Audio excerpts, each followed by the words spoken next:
అక్క ఇప్పటికే చాలా లేట్ అయిపోయింది. ప్రిన్సిపల్ ఏమంటారు? హాస్టల్లో వాటర్ రాకపోతే మనం ఏం చేస్తాం? మన తప్పు కాదుగా. అలా అని చెప్తే ప్రిన్సిపల్ ఊరుకుంటారా? అసలు సాడిస్ట్.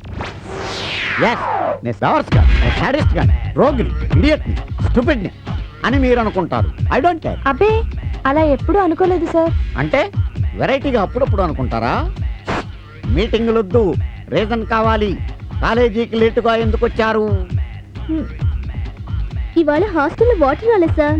స్నానం చేయకుండా వస్తే ఏమవుతుంది?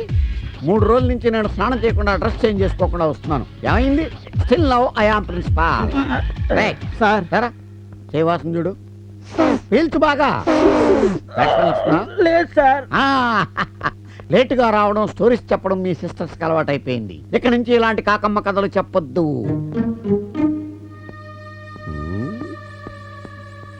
మీరుండండి. వాడెవడో తెలివిగా గోడ పక్క నుంచి బల్లిలాగా పాక్కుంటూ పోతున్నాడు. వాడి సంగతి చూసొస్తా.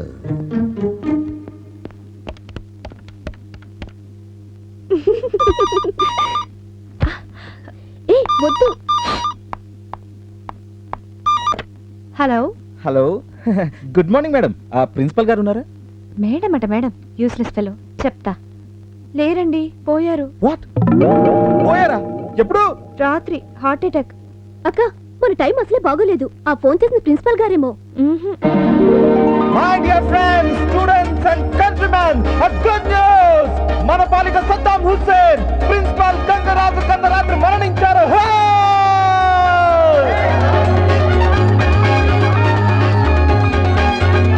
అయ్యో ప్రిన్సిపాల్ గంగరాజు చచ్చిపోయాడంట. ప్రిన్సిపాల్ గంగరాజు నేనే కదరా? నిజంగా పోయారా? ఎవరు చెప్పారు? Stop stop stop, no more questions. Matter మొత్తం చెప్తాను వినండి.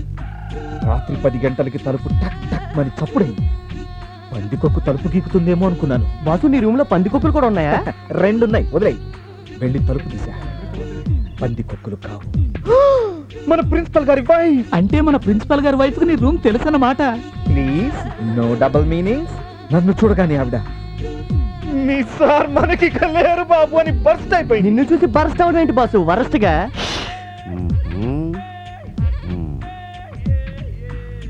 నేను పరిగెత్తుకుంటూ వెళ్ళేసరికి కొన ఊపిరితో ఉన్న మన సార్ నన్ను చూసి, ఆదిత్య అంతా అయిపోయింది, ఐఎమ్ లీవింగ్, ఇక ఈ కాలేజ్ భారం నీది అని నా చేతిలో వాలిపోయారా. అప్పుడు నువ్వేమన్నావు? మీరేం వరి కాకండి సార్. డిగ్రీ 3 ఏళ్ళు కాదు 30 ఏళ్ళు చదివైనా కాలేజీని కంటి పాపలు చూసుకున్నాను. మీరు హ్యాపీగా త్వరగా చావండి అన్నానంతే. థ్యాంక్స్ ఆదిత్య. పాత సినిమాలో ముసలి పాత్రలా తల బాల్చేశాను. ఎలా ఉంది? స్టోరీ చాలా బాగుందిరా. బాగా శుక్రియా శుక్రియా. Thank you sir. మీరు? నేను కాదురా, ప్రిన్సిపాల్ గంగరాజుని. సార్ మీరు పోలేదా సార్? లేదురా, కొంచెం వర్క్ బ్యాలెన్స్ ఉండి మళ్ళీ వెనక్కి వచ్చాను. ఎరా నాకు హార్ట్ అటాక్ వచ్చిందా? నేను చచ్చిపోయానా అని మీ రూమ్ కి ఫోన్ చేస్తే ఎవరో లేడీ చెప్పింది సార్. మళ్ళీ ఇదో కట్టు కథ ఏంట్రా? మా ఆవిడ్ని రూమ్ కి వచ్చి బరస్ట్ అయిపోయిందా? పా సినిమాలో ముసలోలాగా నీ మీద వాడిపోయానా? సారీ సార్, మీరు పోయారని నిజంగా ఎవరో చెప్పారు సార్. Shut up. అది చెప్పింది ఎవరో తెలుసుకున్నాకు చెప్పు. అప్పుడు దాకా నీకు పనిష్మెంట్ ఏంటో తెలుసా?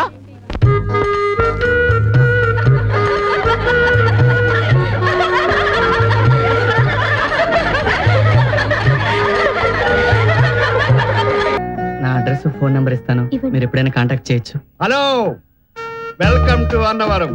I'm Venkatachalam alias guide Devanandam. Text book to all guides in Annavaram. మాకు టెక్స్ట్ బుక్స్, గైడ్స్ ఏం అవసరం లేదు. వెళ్ళి పని చూసుకో. ఊరుకోండి చమత్కారం. బ్రదర్ కి మ్యాటర్ తెలియ బర్న్ అయిపోతున్నారు. చూడండి, మీరు అన్నవరంలో దిగిన దగ్గర నుంచి కాటేజ్ బుక్ చేయడం కానివ్వండి, దర్శనం కానివ్వండి, సీనరీ చూపించడం కానివ్వండి, అంతెందుకు చివరాఖరికి మీ కార్యం జరిపించి ట్రైన్ ఎక్కి సెండ్ ఆఫ్ ఇచ్చే వరకు అన్ని నేనే చూసుకుంటాను. And all the services are provided with reasonable charges. That is 500 for couples. దంపతులకి 500 మాత్రమే. ఏమయ్యా ఇక్కడ ప్రతి విధవికి తలతిక్కేనా? మేమిద్దరం భార్యాభర్తలు నీతో చెప్పావా? అవసరం లేదు. భార్యాభర్తలే కానవసరం లేదు. ఎవరికి ఏ ఆధారాలు దొరకకుండా నేను మేనేజ్ చేస్తాను. ఏమండి ఇదంతా ఎందుకు? 1000 మీవి కాదనుకుంటే హానిమూన్ ప్యాకేజ్ వేరేం చేసేస్తాను. ఏమైనా మెంట్లా? మేము భార్యాభర్తలం కాదు, నువ్వు అనుకున్నట్టు ఆ టైపు కాదు. Just friends. ఏమండి ఇలాంటి ఫ్రాడ్ గా వెళ్దాం పదండి. వీలేదు గుడి దగ్గరికి వెళ్తాం. Bye bye. ఫ్రాడ్? నా 20 ఏళ్ల వెస్టరీలో ఎవడు నా ముఖం మీద ఇంత మాట లేదురా. పక్కన లేడీస్ ఉన్నారు కదా అని రెచ్చిపోతావా? చూపిస్తా. నా లోకల్ టాలెంట్ ఏంటో చూపిస్తారా నీకు? Mister and missus Shailaja Krishnamurthy. వాళ్ళకి ఇంకా పెళ్లి కాలేదు, అయినా వాళ్ళిద్దరూ ఒకే కాటేజీలో ఉంటున్నారు అఫీషియల్ గా. హలో, ఏండి ఏండి ఏండి ఏండి, అలా పట్టింది కాకుండా పోతే ప్రాబ్లం సాల్వ్ అవుతుంది బ్రదర్. పెద్దదవుద్ది, రప్చర్ అవుద్ది. ఏంటి బ్లాక్ మెయిలింగా? డౌటా? పక్కా బ్లాక్ మెయిలింగే. భలే పట్టేసేవే. అసలు నీ ప్రాబ్లం ఏంటయ్యా? ఇప్పుడు నాకు ఒక చిన్న బస్సు ఉంది, ఉంటే నువ్వేం చేయక్కర్లేదు, క్లీనర్ ఉన్నాడు. ఇప్పుడు ఆ బస్సు సైట్ సీయింగ్ వెళ్ళబోతుంది. అందులో 11 కపుల్స్ పడతారు. ఇప్పుడు 10 కపుల్సే ఉన్నారు, ఇంకో కపుల్ చెక్కాలి. అంచేత మిస్టర్ మీరు మిస్సెస్ మీ శ్రీమతి ఎక్కారంటే నేను హ్యాపీ. రేట్ ఎంత కాదు, జస్ట్ 700.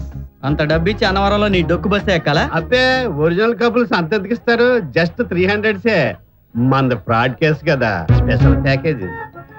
మాకు అలాంటి సరదాలేం లేవు, వెళ్ళు అదని పోదు. మరి అదే ఏమీ తెలియనట్టు మాట్లాడతారు మేడం గారు. నాకెందుకులేండి, ఇది ఏ ఆఫీసులోనో పోలీస్ స్టేషన్ లో తెలిసిందనుకోండి, ఎంత ప్రాబ్లమ్ ఎక్స్ప్లెయిన్ చేయండి.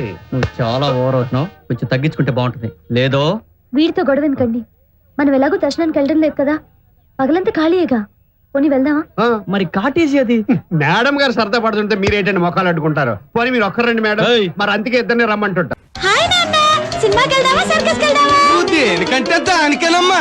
భూమి మీద సుడిగాళ్ళు తిరుగుతున్నాయంటే దీనివల్ల. సార్ మీ అమ్మాయి పెద్ద తిరిగిపోతండి. అర్రర్రర్ర. తిరిగిపోతంటే మీరు అనుకున్నట్టు ఆ టైపు తిరిగిపోతే కాదండి, గిరగిరా రంగుల రాట్నం తిరుగుతుంది చూడండి, అదండి. ఈ మాట నేను కొట్టక ముందు చెప్పాలి. ఇది కడుపులో ఉన్నప్పుడు దీని అమ్మ ఫ్లయింగ్ సాసర్ చూసింది, అందుకే ఇది ఇలా తిరిగేది అయింది. నీ భాషలో తిరుగుపోతాయి.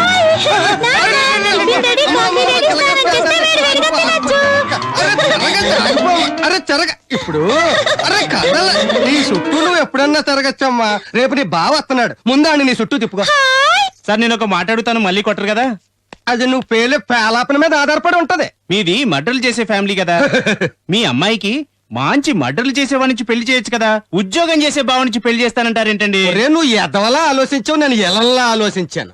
మా వివేక్ మొత్తాత పెద్ద పరిగెల సుబ్బయ్య తీసుకోమ్మా, తన బీర్ ఫ్యాక్టరీ, ఊలు ఫ్యాక్టరీ, ఊళ్ళో సగం పొలం, తన మునిమనవాడిని కట్టుకోబోయే అమ్మాయికి చెందాలని ఓ గురువింద గింజలు ఇంకెట్టి నామా రాసొచ్చాడు. ఇప్పుడు దాన్ని కట్టుకుంది అనుకో, ఆస్తి మొత్తం దేనిదైపోద్ది. మన మద్రల సెంటర్ ఏకంగా బీర్లు ఫ్యాక్టరీలు పెట్టేసుకోవచ్చు. శబాస్. అమ్మ గెలగచ్చుకెళ్తే బాగా వచ్చేస్తున్నాడు, నువ్వు నిశ్చితార్థానికి రెడీ అయిపో. దా, దా.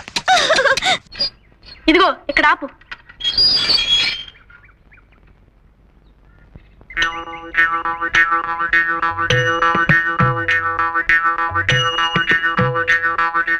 ఓంకారం గారు, ఓంకారం గారు, ఇంకు బాబు, ఓంకారం గారు ఉన్నారా అండి? నేనే రోయ్ ఓంకారాన్ని. భలేవారండి, పెదవేళాకులం మీరును. ఆయన మొహం ఎక్కడా, మీ మొహం ఎక్కడా? ఆయన బ్రహ్మజ్ఞాని. కళ్ళల్లో కళ్ళు పెట్టి సరిగ్గా చూడాయన, ఆ అజ్ఞాని నేనే ఓంకారాన్ని. అవునండి మీరే. అదేంటి మీ మొహం కుంపట్లో కాలిన కుమ్మంకాయలు అయిపోయింది? ఉన్నాయనా, ఇల్లు కాలిపోయిన వాళ్ళు నువ్వు చూసుంటావు, ఒళ్ళు కాలిపోయిన వాళ్ళు నువ్వు చూసుంటావు, అతి భక్తితో కాలిపోతున్న వాడిని చూసావా? అదేంటండి? అవును, అది నేనే. అంటే మీరు వరద బాధితుల్లాగా భక్తి బాధితులు అన్నమాట. సూర్మం గ్రహించావు నాయన. విభూతి పట్టీలు నువ్వు సుందరేశుల్లా ఉన్నావు, నీకు భక్తి ఎక్కువ అనుకుంటాను. అద్దెకి పైకి వస్తున్నావు, ఆర్తి సమయంలో మాత్రం కిందకి రాకు, అలా అయిపోతావు. హారతి ఎప్పుడెప్పుడు ఇస్తారండి? ఎప్పుడు ఎప్పుడు ఇవ్వరాని అడుగు. ఏమండి, అక్కడ పూజలు మానేసి ఇక్కడ మంతనాలు ఏమిటండి? మన ఇంటికి అద్దెకి వస్తానన్న వాళ్ళు వచ్చారే, మాట్లాడుతున్నా. వచ్చేసారా బాబు? ఈ పూటే వచ్చేస్తామండి. అబ్బా, ఆ మాట కూడా మంత్రంలా ఉంది కదండి. చేతికి శూలం ఇచ్చేస్తే అచ్చ కుమారస్వామిలా ఉంటాడు. బాలమురుగన్, అది చూసా కదా అద్దెకిస్తానన్నావు. హారతి తీసుకోనైనా? పర్వాలేదండి. తీసుకోనైనా? పర్వాలేదండి, తీసుకో. అది కాదండి, మీరు మడిలో ఉన్నారు కదా. హారతికి మడి ఉంటున్నాయినా, తీసుకో. మీరు తీసుకోండి. రేపు పొద్దుంచి తీసుకుంటా కదే. ఇది రాఘవేంద్ర స్వామిదండి. ఓ, రాఘవేంద్ర స్వామిదా? ప్రసాదం కూడా తీసుకొస్తానుండు నాయనా, మీరు రండి.